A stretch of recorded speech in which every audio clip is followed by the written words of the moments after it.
Un chatbot est un robot conversationnel. De plus en plus d'entreprises déploient ce genre de robot pour aider leurs collaborateurs au quotidien. Peu importe où il se trouve et l'heure qu'il est. Il est disponible sur smartphone ou sur ordinateur 24 heures sur 24, 7 jours sur 7 et il répond instantanément. Le chatbot peut répondre à des questions simples et récurrentes à faible valeur ajoutée. Il permet aux professionnels RH de se dégager du temps pour que eux puissent se mettre sur des dossiers de fond. En ressources humaines, les chatbots sont utilisés dans de plus en plus de situations. Dans la phase de recrutement, il peut effectuer un premier filtre sur les candidatures reçues. N'ayant pas de biais, il peut être considéré à ce titre comme plus objectif qu'un humain dans son analyse. Dans la phase d'onboarding, il peut répondre aux questions des nouveaux salariés entrants. Enfin, il a déjà été utilisé dans le cadre d'un changement majeur dans l'entreprise pour le déploiement d'un nouvel accord ou d'une nouvelle réglementation type RGPD ou prélèvement à la source.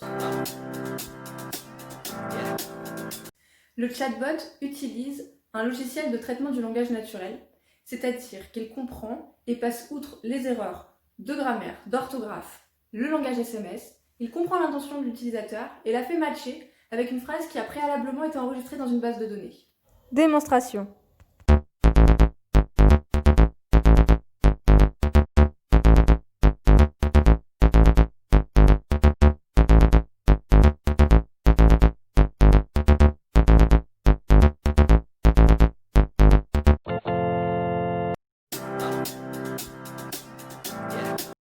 Bien que certaines entreprises aient surfé sur l'effet de mode pour mettre en place des chatbots pour l'expérience client et fidéliser des clients, en ressources humaines, ce n'est pas le facteur déterminant de la mise en place d'un chatbot. Il trouve son utilité principalement dans les grandes entreprises ou dans les PME avec un petit service RH. Pour autant, il doit répondre à une problématique précise. En plus, la mise en place d'un chatbot présente plusieurs contraintes. Premièrement, il va falloir un budget de départ. Celui-ci peut être très variable en fonction de la technologie choisie et du prestataire choisi. Deuxièmement, il va falloir du temps pour s'en occuper, analyser les conversations en échec, comprendre les indicateurs de satisfaction et les causes d'insatisfaction. Et enfin, dernièrement, il faudra aussi un budget dédié à l'entretien de la technologie, parce que si le chatbot ne comprend pas, le collaborateur ne l'utilisera pas. Il y a tout d'abord un avenir technologique. Qui n'a jamais été déçu après une conversation avec un chatbot? Et c'est bien normal, parce que le langage naturel est très complexe. On a tous des dizaines, voire des centaines de manières de poser la même question.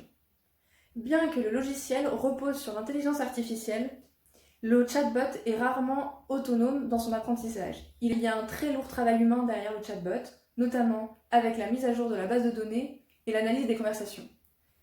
En plus de la technologie IA, le chatbot risque de devenir un voicebot, puisque l'utilisation de la commande vocale est de plus en plus plébiscitée par les internautes, étant même à devenir autant utilisé que le clavier.